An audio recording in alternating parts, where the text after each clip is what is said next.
الرحمن الرحيم الحمد لله رب العالمين والصلاة والسلام على نبينا محمد وعلى آله وصحبه أجمعين.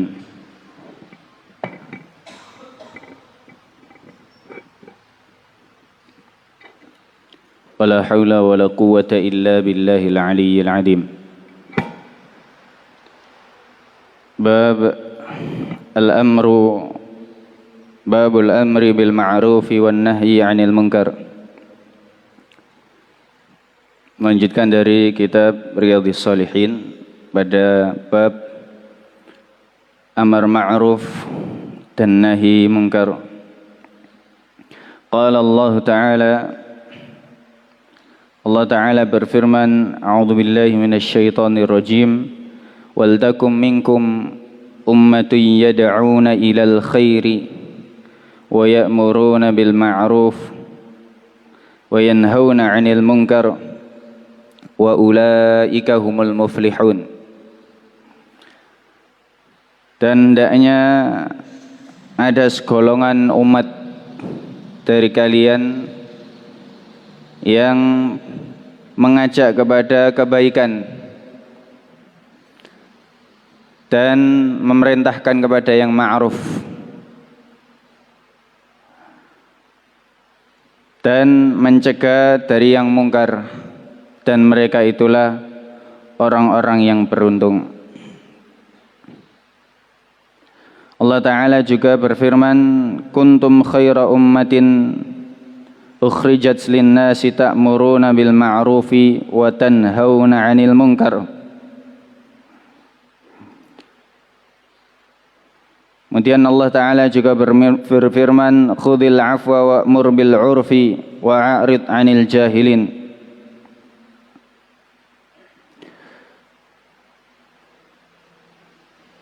Kalian adalah sebaik-baik umat yang dikeluarkan untuk manusia.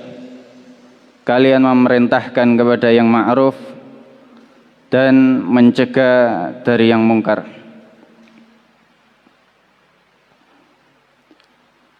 Kemudian Allah Ta'ala memerintahkan agar memberikan maaf dan memerintahkan kepada yang ma'ruf dan mencegah dari yang mungkar. Ayat yang pertama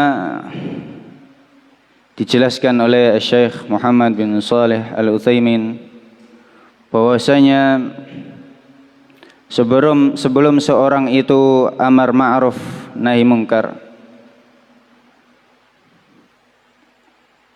yang pertama hendaknya dia mengerti yang ma'ruf itu apa, yang munkar itu apa. Kemudian sebelum dia amar ma'ruf nahi munkar, hendaknya dia berdakwah dahulu. Berdakwah menjelaskan tentang apa itu ma'ruf, apa itu munkar.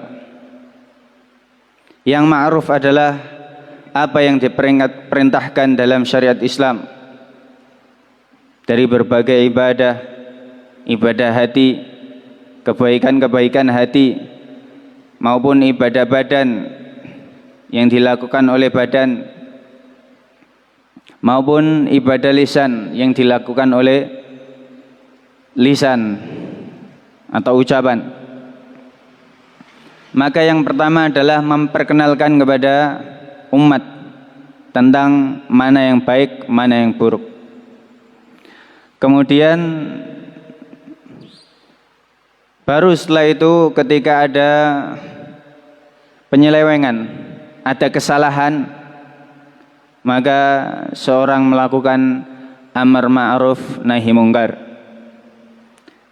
Di antara syarat-syaratnya sudah pernah disebutkan dalam pembahasan hadis-hadis yang lalu, bahwasanya seorang yang pertama hendaknya memahami apa yang diperintahkan oleh Allah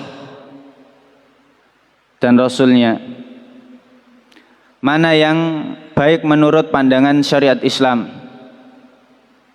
dan mana yang buruk menurut pandangan syariat Islam, bukan mengira-ngira, bukan menyangka-nyangka, atau bukan menggunakan perasaan. Yaitu seorang tidak boleh amar ma'ruf nahi mungkar karena perasaannya tidak senang terhadap suatu yang dilakukan oleh orang lain. Kemudian yang kedua, hendaknya seorang memastikan tentang apakah ma'ruf itu ditinggalkan, apakah mungkar itu dilakukan. Seorang memastikan, sebagaimana ketika Rasulullah SAW berkhutbah lalu melihat seorang masuk masjid, kemudian dia tidak sholat tahiyatul masjid, maka Rasulullah SAW memastikan, apakah kamu sudah sholat 2 rakaat atau tahiyatul masjid? Beliau bertanya dahulu. Beliau tidak langsung memerintahkan berdirilah, sholatlah kamu. Tidak. Karena bisa jadi orang tersebut sudah sholat tahiyatul masjid, kemudian Rasulullah SAW melihatnya duduk. Maka yang kedua adalah tabayyun, mencari keterangan apakah benar-benar yang ma'ruf itu ditinggalkan atau yang mungkar telah dilakukan. Kemudian yang ketiga, hendaknya dipastikan bahwasanya ketika amar ma'ruf atau nahi mungkar tidak terjadi kemungkaran yang lebih besar atau yang ma'ruf yang lebih besar ditinggalkan. Sebagaimana contoh Rasulullah SAW, sebagai contoh Rasulullah SAW tidak membunuh orang-orang munafik. Pada masa beliau hidup, ketika di kota Madinah ada beberapa orang-orang munafik yang menampakkan keislaman, tetapi sejatinya dia tidak menyukai Islam, bahkan sering membuat kekacauan, sering membuat keonaran di dalam tubuh umat Islam. Akan tapi Rasulullah SAW tidak memerintahkan untuk membunuh orang-orang munafik ini. Kenapa? Karena apabila Rasulullah SAW membunuh orang-orang munafik, kemungkaran yang lebih besar akan terjadi, yaitu orang-orang akan menganggap bahwa Rasulullah SAW membunuh sahabatnya sendiri. Maka saat itu orang-orang yang baru masuk Islam, yang belum paham tentang apa itu munafik, mereka akan lari dari agama Islam, mereka akan lari dari kebenaran. Maka ini kemungkaran yang lebih besar. Sehingga ketika Umar bin Khattab radhiyallahu anhu mengatakan kepada Rasulullah SAW, ya Rasulullah, da'ni adrib unuqah, wahai Rasulullah, biarkan aku memenggal lehernya, yaitu leher gembong munafikin saat itu yang bernama Abdullah bin Ubay bin Salul. Maka Rasulullah SAW mencegah Umar bin Khattab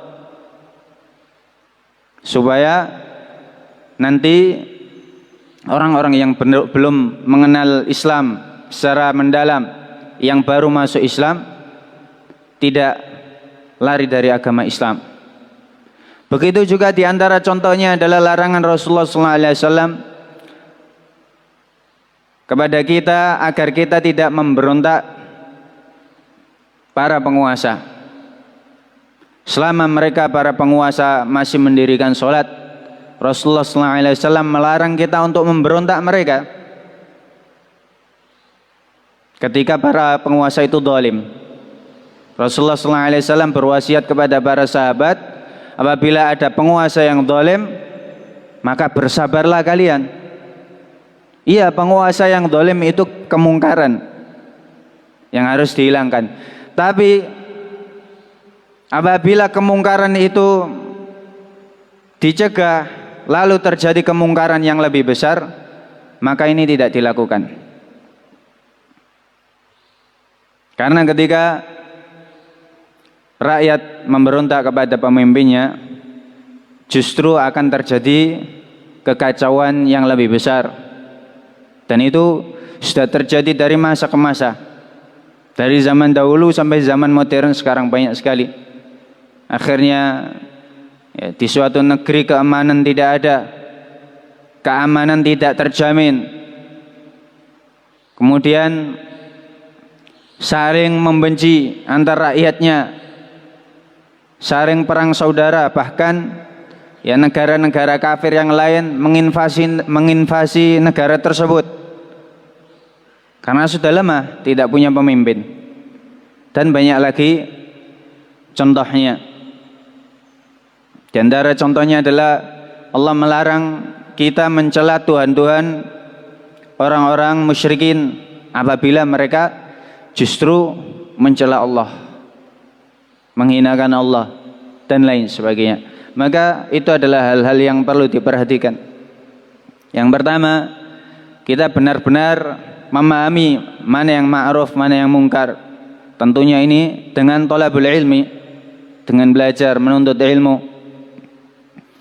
Kemudian hendaknya kita mulai memberikan penjelasan kepada umat, tidak buru-buru amar ma'ruf nahi mungkar padahal belum memberi penjelasan. Yang kedua, harus dipastikan apakah benar yang ma'ruf ditinggalkan, apakah yang mungkar telah dilakukan. Yang ketiga, hendaknya ketika amar ma'ruf nahi mungkar tidak terjadi kemungkaran yang lebih besar. Kemudian yang paling utama, ketika seorang amar ma'ruf nahi mungkar, hendaknya dia niatkan benar-benar mencari ridha Allah Subhanahu wa taala, bukan karena mencari pengaruh di suatu masyarakat atau yang lainnya. Dan hendaknya dia melakukannya dengan penuh rasa cinta. Hendaknya memperlakukan orang lain dengan apa yang dia ingin diperlakukan. Kalau seorang itu ingin diperlakukan dengan lemah lembut, dengan kata-kata yang baik, tentu ketika amar ma'ruf nahi mungkar, seorang melakukan itu dengan kata-kata yang baik, dengan lemah lembut, dengan sikap yang baik. Maka ini diantara adab-adab seorang amar ma'ruf nahi mungkar. Semoga Allah jadikan kita orang-orang yang selalu amar ma'ruf nahi mungkar, karena dengan itu suatu masyarakat diridhai oleh Allah. Sebaliknya, masyarakat yang tidak ada amar ma'ruf nahi mungkar, akan disebutkan dalam hadis-hadis setelahnya bahwa suatu masyarakat apabila meninggalkan amar ma'ruf nahi mungkar, doa mereka tidak akan diijabahi oleh Allah. Bahkan mereka terancam mendapat azab semuanya, yang soleh maupun yang jahat, apabila amar ma'ruf nahi mungkar ditinggalkan. Qulu qawli hadza wa astaghfirullah li wa lakum. Subhanakallahumma bihamdika asyhadu an la ilaha illa anta astaghfiruka wa atubu ilaik. Wassalamualaikum warahmatullahi wabarakatuh.